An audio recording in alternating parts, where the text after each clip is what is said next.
सम्राट पृथ्वीराज चौहान राजकीय महाविद्यालय अजमेर से मैं प्रतिभा शर्मा। इससे पूर्व प्रथम वर्ष के भौतिक भूगोल के अंतर्गत महाद्वीपों के विस्थापन सिद्धांत को सरल करने का प्रयास किया गया था। उसी के क्रम में इससे पूर्व हमने बताया था कि वैगनर के जो महाद्वीपीय विस्थापन का सिद्धांत है उसका मूर्त रूप क्या था और कौन से बल उत्तरदायी थे। Earlier it was discussed about the continental drift theory of suggested by Alfred Wegener, its structure, what were the basic fundamentals of his theory, and what forces were responsible for the formation of for the drifting of the continents. So let's continue. आज हम महाद्वीपों के विस्थापन के प्रतिफल में क्या प्रभाव उभर कर आए। As suggested by Wegener, in continental drift, the drifting of the continent led to what consequences? We'll be discussing about this. अब इस स्लाइड के अंतर्गत हम बिंदुओं के तहत देखते हैं तो Earth's gravity and force of buoyancy resulted in Pangaea split into two parts.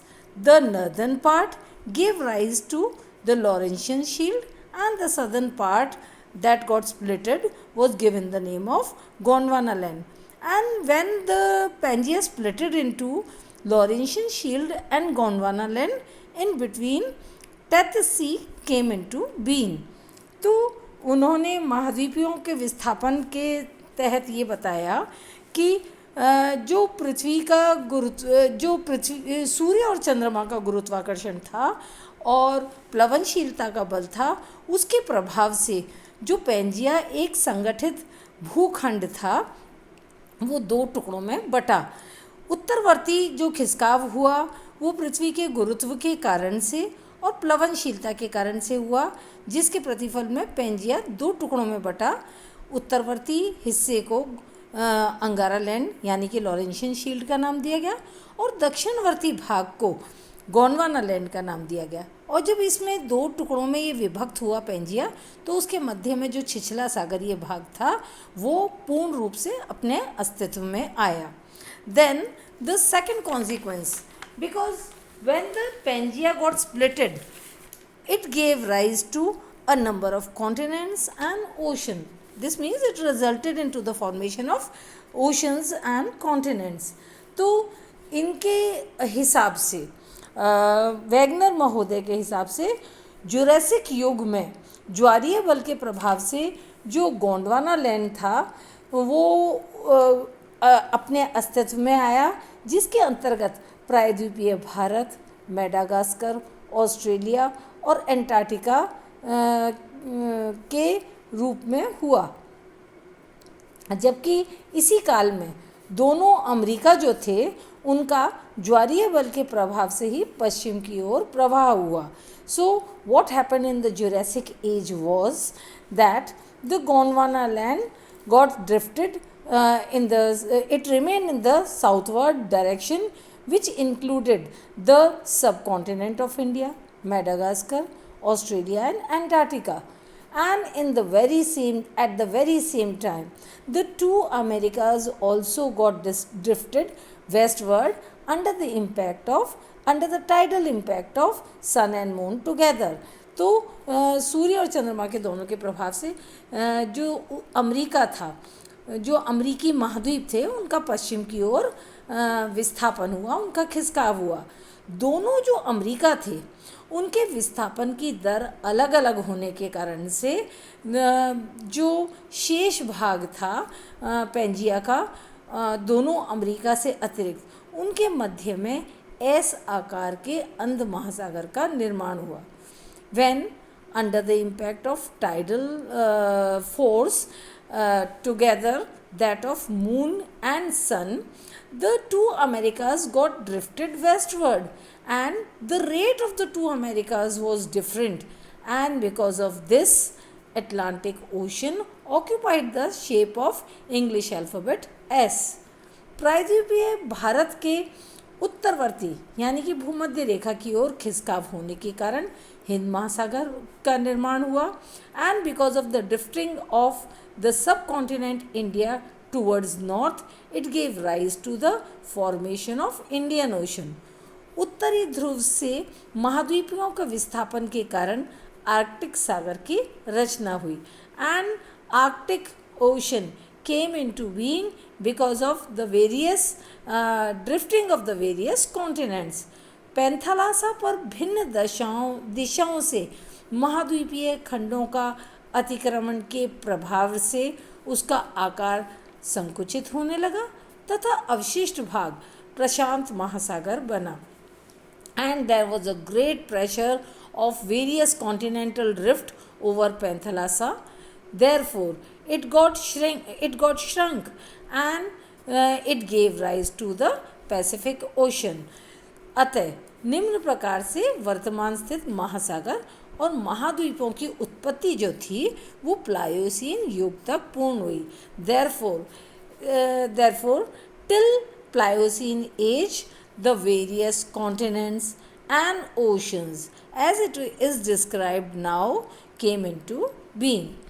अब जो था इन्होंने इसी वैगनर महोदय ने जो महाद्वीपों के और महासागरों की उत्पत्ति को समझाया, उसके साथ साथ उन्होंने ये भी पक्ष रखा कि जब विविध जो महाद्वीपीय भाग जहाँ जहाँ पर परस्पर टकराए वहाँ मोड़दार पर्वतों की उत्पत्ति हुई। So Wegener not only stated the two forces responsible for the formation of the various present continents. He described the formation of continents and oceans, how they came into being, and also that because he has said that Sima was freely floating over, the Sial was freely floating over Sima. Therefore, wherever there was collision in Sima, it gave rise to the Yangfold Mountains. This is what happened.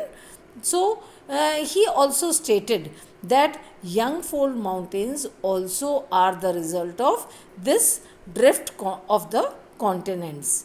Then the next point what he said was that was the result of drift was due to the westward drift, the weaker part of Sima, the weaker parts of the continents, sorry, it is Sial, the continents, they resulted in the island arcs. इसके साथ साथ उन्होंने ये भी बताया कि जैसे जैसे ज्वारीय बल के प्रभाव से विविध जो महाद्वीपीय भाग थे उनका पश्चिमवर्ती जब खिसकाव हो रहा था तो उसके कुछ जो बहुत ही कमज़ोर वाले भूखंड भाग थे वो वहीं के यथास्थान रह गए, जिसके कारण से आज जो हम वर्तमान मानचित्र में चापाकार द्वीपों को देखते हैं वो अवशिष्ट वाले बचे हुए यथास्थान रहने वाले महाद्वीपों के ही भाग हैं। तो उन्होंने ये भी बताया कि चापाकार द्वीपों की उत्पत्ति भी महाद्वीपीय विस्थापन के प्रतिफल ही है।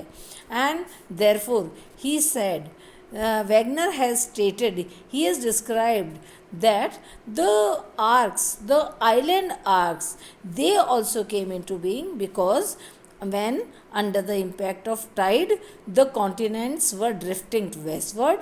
Some weaker parts of the continents, they remained as they were and they gave result to the island arcs, that is the Japan, East Indies, West Indies and so on. All these island arcs, all these archipelagos.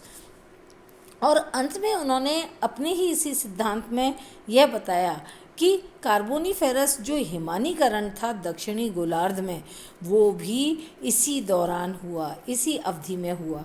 He also explained that the Carboniferous glaciation in the southern hemisphere also took place during the continental drift period.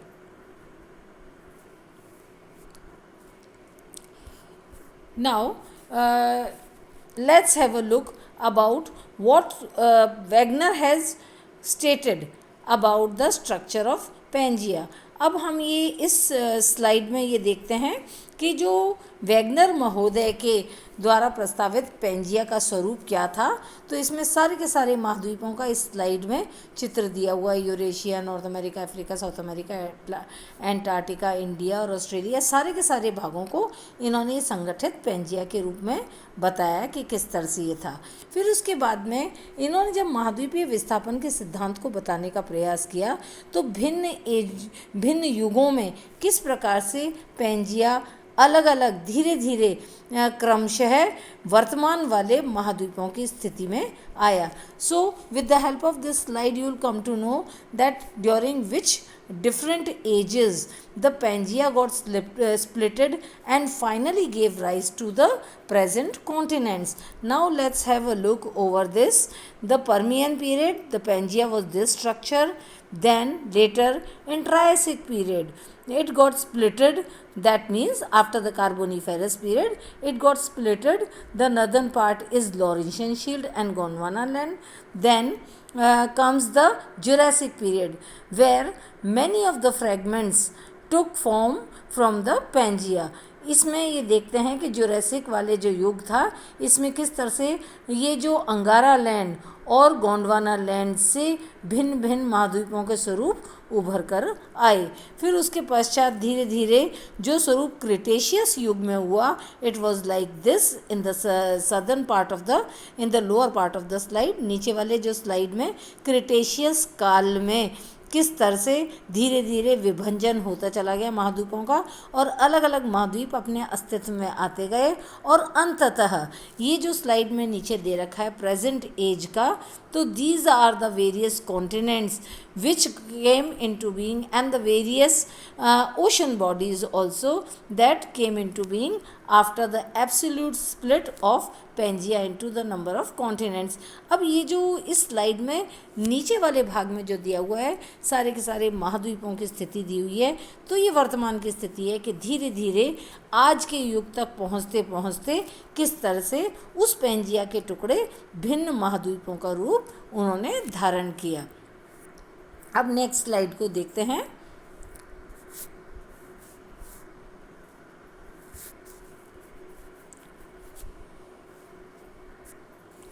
फिर इसके साथ साथ उन्होंने अपने इसमें ये बताया कि इस युग में कार्बोनिफेरस ग्लेशिएशन हुआ था, जो हिमानीकरण हुआ था। He also has explained about the Carboniferous glaciation which this slide depicts. इस वाली स्लाइड से हमें उनके द्वारा प्रस्तावित जो कार्बोनिफेरस हिमानीकरण था उस युग का, उसका भी एक दृश्य हमें देखने को मिलता है।